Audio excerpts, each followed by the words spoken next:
Hey everyone, and welcome back to another deep dive into the electrifying world of Formula One. Today, we're gearing up for an exciting look ahead at the 2025 Bahrain Grand Prix, which serves as the fourth round of what's already shaping up to be an intense season. That's right, we're not kicking things off in the desert this year like we've done before. This time, Bahrain steps in after 3 rounds are already behind us, and honestly, we're all hoping it delivers a bit more drama and excitement than what we saw last week in Japan. Let's be honest, the Japanese Grand Prix was a bit underwhelming. The action was limited, the drama was sparse, and it lacked that punch that makes F1 so compelling. Max Verstappen dominated from pole position and took home his 4th straight victory at Suzuka, and while that's impressive in its own right, the race as a whole didn't really leave us on the edge of our seats. Thankfully, Bahrain is a completely different story. We're heading to the Bahrain International Circuit, a 5.412-kilometer track located in the heart of the desert. That's just over 3.36 miles, made up of 15 turns, each presenting its own challenge and opportunity. And here's the kicker. This race is the second event in the first triple header of the season. That means 3 consecutive race weekends, back to back to back. It's the kind of intense schedule that can really shake up the standings and test the endurance of both drivers and teams. One of the most noticeable differences from Suzuka to Bahrain? The number of DRS zones.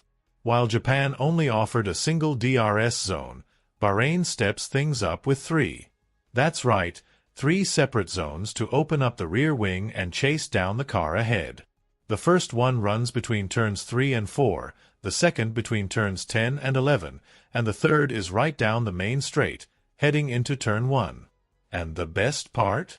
Each of these DRS zones comes with its own detection point, which means more strategic opportunities for drivers to time their attacks and make their moves count. When it comes to overtaking, Bahrain is one of the best venues on the calendar. The long straights and heavy braking zones set the stage for some truly memorable wheel-to-wheel battles. Turn 1, in particular, is a hot spot for action.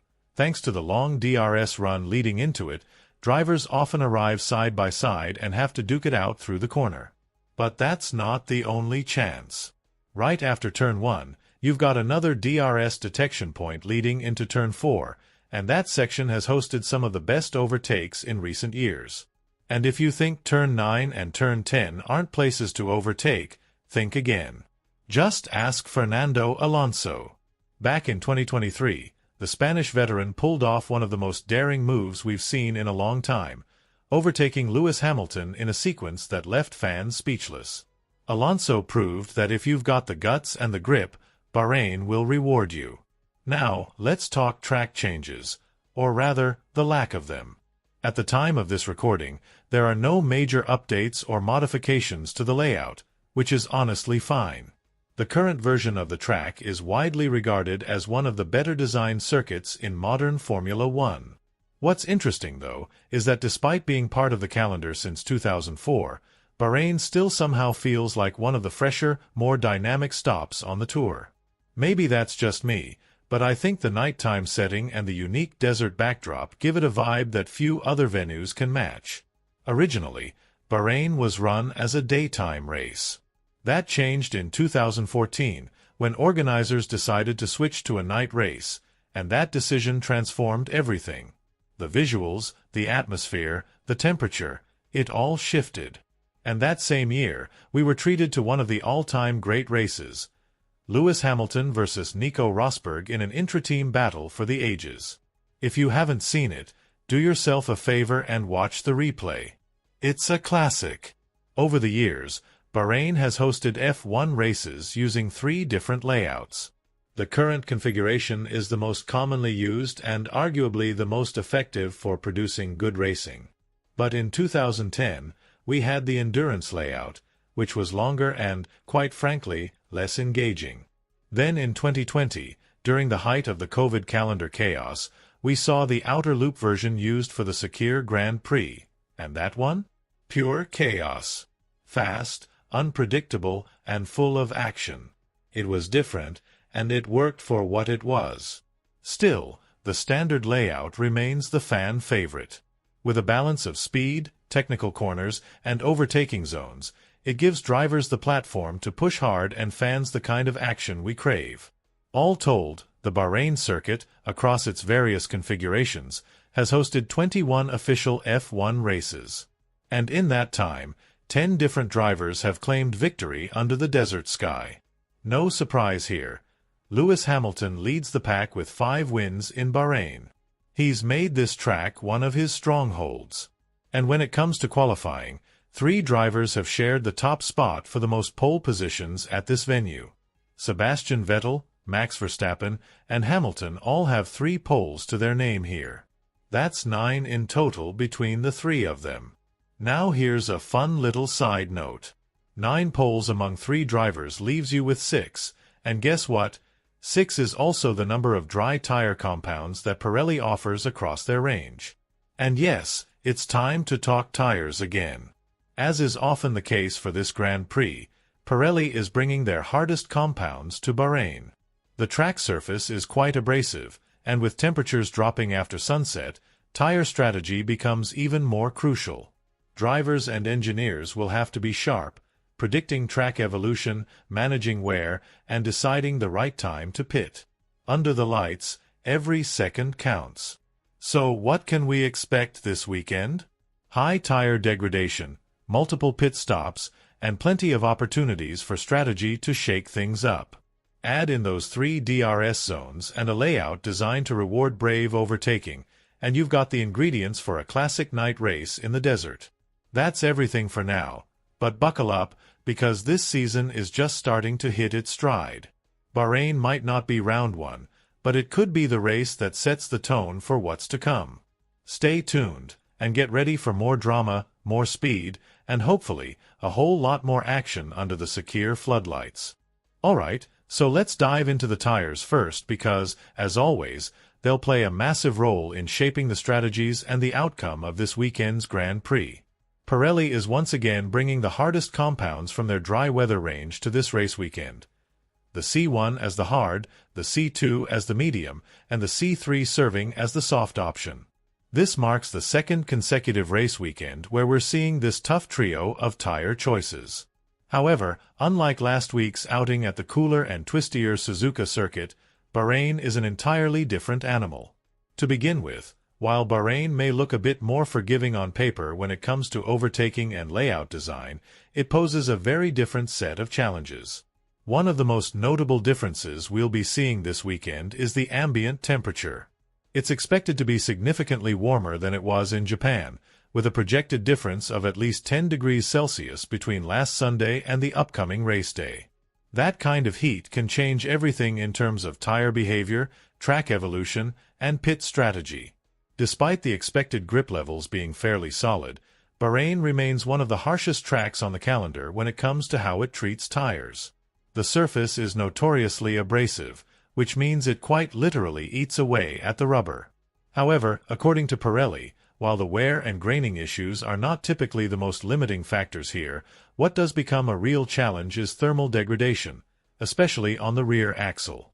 That particular form of degradation, where heat buildup inside the tire depletes performance, is expected to play a major role in this race. There are a few more elements that teams and fans should keep in mind when thinking about what might shape the action on Sunday. First, there's the ever-present threat of desert sand blowing across the track surface. It's a recurring issue in Bahrain, and depending on wind conditions, it can reduce grip, clog air intakes, or simply make the first laps of any session a bit chaotic. Second, and quite important from a data and preparation perspective, there's only one practice session that's truly representative of race conditions. That's free practice 2, which is held at the same time of day as both qualifying and the race itself, in the evening under the lights. FP1 and FP3, on the other hand, take place in much warmer daytime temperatures, which means the data gathered from them won't be entirely useful for strategy simulation. Still, this isn't something that's likely to throw the teams off balance too much. By now, teams are loaded with data for Bahrain thanks to pre-season testing, which is held here annually. They understand how the track behaves in changing conditions, they know how the tires wear, and they've already run countless simulations. That said, it's always a different story once the cars hit the circuit in competitive conditions. Looking back at last year's race for some context, Max Verstappen, who ended up taking the win, executed a two-stop strategy. He started on the soft compound, then switched to hards, and later returned to a fresh set of softs to close out the race. And it wasn't just Max. Literally every driver in the field made at least 2 pit stops, with 3 of them even going for a 3-stop approach. So based on that and the track's characteristics, it's quite likely that we'll see a multi-stop race again on Sunday. That said, there's always a degree of unpredictability. For instance, many of us were expecting at least 2 pit stops per driver back in Suzuka last week, but in the end, only Lance Stroll attempted it, and let's just say it didn't work out too well for him. With all that in mind, the hope is that Bahrain will deliver something different, a more diverse mix of strategies, more mid-race variation, and maybe even a bit of unpredictability. But if it ends up becoming another tire management contest, where everyone is nursing their rubber lap after lap, we could be looking at a similar race to last weekend. That said, it's far harder to pull off that kind of ultra-conservative tire-saving strategy in Bahrain than it is in Japan. The surface, layout, and temperature here all combine to punish the tires if they're not managed to perfection. And while we did see some rain during testing earlier in the year, the chances of seeing precipitation this weekend are minimal at best. Still, that doesn't mean the weather won't influence the race. With scorching temperatures predicted, tire temperatures and thermal degradation will be under the spotlight all weekend long. Another variable that could play a major role in shaping the outcome of this race is the deployment of the safety car. Over the years, 8 Grands Prix at this venue have featured at least one full safety car intervention. That's a decent probability and one that teams will certainly be factoring into their strategic calculations. A timely safety car can flip the script on any race, turning losing strategies into winning ones and vice versa. As for the scheduling, we're now moving away from those early morning starts and into a stretch of night races, especially for those watching from the UK, Europe, and nearby regions. So, here's how the schedule looks for this weekend in British summertime. Free Practice 1 kicks off on Friday at 12:30 p.m., followed by Free Practice 2 at 4 p.m. On Saturday, we get FP3 at 1:30 p.m., and qualifying gets underway at 5 p.m. Then, the main event, Lights Out for the race, is set for 4 p.m. on Sunday. Once again, all of that is UK time, so adjust your clocks accordingly depending on your location. And let's not forget that Bahrain will also be hosting a packed support program this weekend. Both Formula 2 and Formula 3 are in action, which means even more racing excitement from dawn till dusk and beyond. Before we get into final predictions and analysis, there are a couple of developments off-track worth touching on. It's actually been a fairly calm week in the F1 world, not a whole lot of major headlines. But still, 2 stories are floating around that could influence what we see this weekend. First, there are rumors suggesting that Ferrari might be introducing a new floor package at this event as they attempt to iron out some of the persistent balance and performance issues that have plagued them early in the season. Reports from Formula One media outlets indicate that the new update is aimed at improving the car's overall stability and widening its operational window, basically making the SF25 easier to drive consistently across different track conditions. However, at the time of writing, no official confirmation has been issued by the team. According to Italian sports daily La Gazzetta dello Sport, there's reportedly some internal division within the Ferrari camp about whether or not to go forward with a new floor this weekend. The aerodynamics department is said to be confident that the changes will have a positive impact on performance. On the other hand, team principal Fred Vasseur and technical director Enrico Cardile, both cautious by nature, are reportedly advocating for patience. They want to wait until the baseline balance of the current package stabilizes before implementing such a major aero update. The decision is expected to be made by Thursday, just before the start of the on-track sessions. If the team does go ahead with it, Friday's practice could offer a side-by-side comparison between the current setup and the upgraded floor, a golden opportunity to gather direct performance data in live conditions. So, all in all, we're heading into the Bahrain Grand Prix with plenty of storylines, both on and off the track. With the heat, the tires, the potential for strategy chaos, and a possible upgrade battle brewing at Ferrari, there's every chance we'll see a classic under the desert lights. So it looks like we're in one of those classic wait-and-see situations. There's still some uncertainty lingering in the air, and while nothing has been officially confirmed at the time of recording, chances are things might be locked in by the time this preview hits your screen. In any case, we won't have to wait too long for clarity. Now, let's talk about Free Practice 1, because Bahrain, as most of you know, hosts its opening practice session in daylight, which means the conditions are far from reflective of what drivers will experience during qualifying and the race, both of which happen at night. And that, as it turns out, makes FP1 the perfect window for teams to fulfill one of their mandatory rookie practice sessions.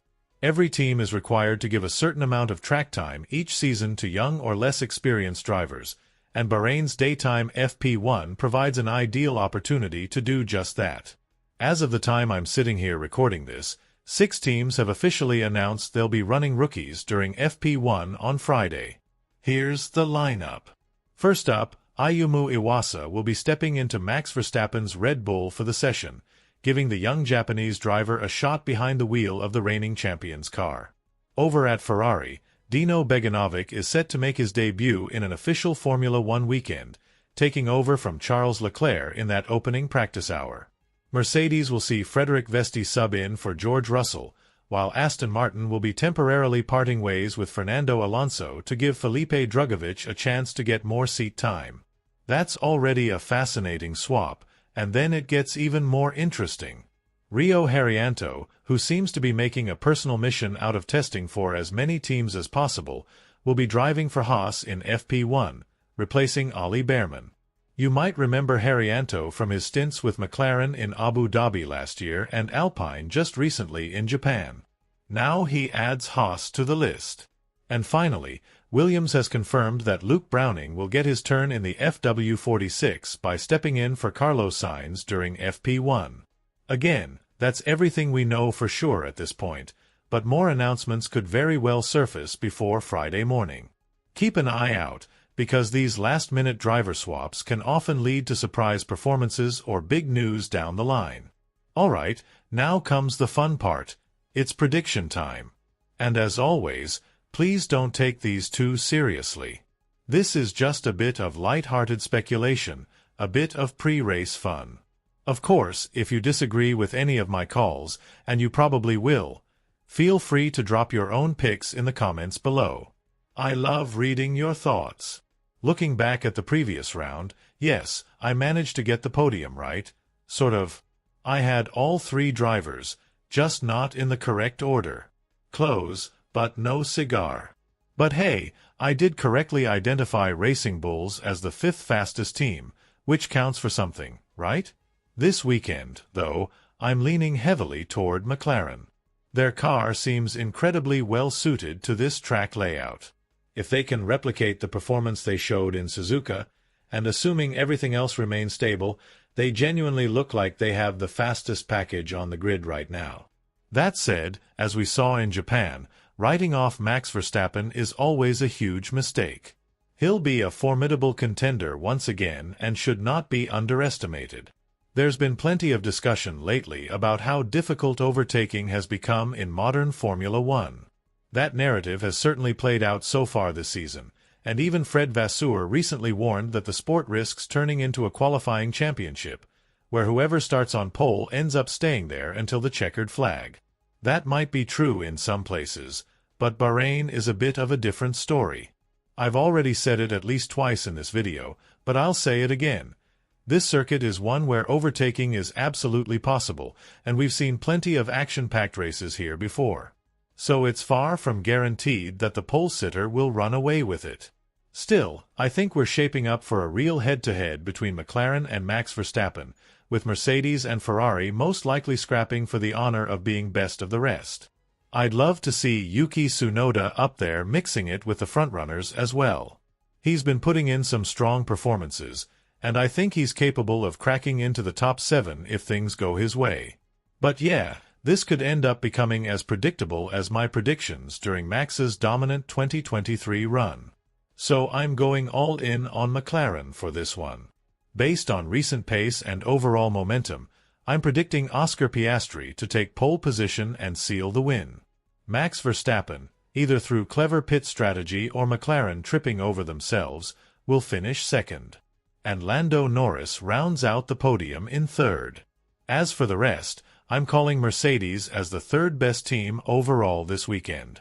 That's a step up from last week's fifth-place prediction, and just to spice things up a bit, I'll say George Russell nabs the fastest lap of the race.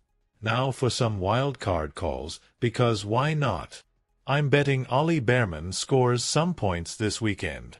I also expect Yuki Tsunoda to finish inside the top 7, and here's a bold one. I think Yuki might even outqualify both Racing Bulls on Friday. That's not a guarantee, of course. He's still adjusting to the nuances of the car, but let's keep things optimistic for him this weekend. And just for the drama, let's say a clever blend of tire strategy and maybe 1 or 2 safety car appearances helps Nico Hülkenberg snag a point and take one away from Sauber. That would be something, wouldn't it? Anyway, that wraps up this extended preview of the Bahrain Grand Prix. Let me know your predictions in the comments section.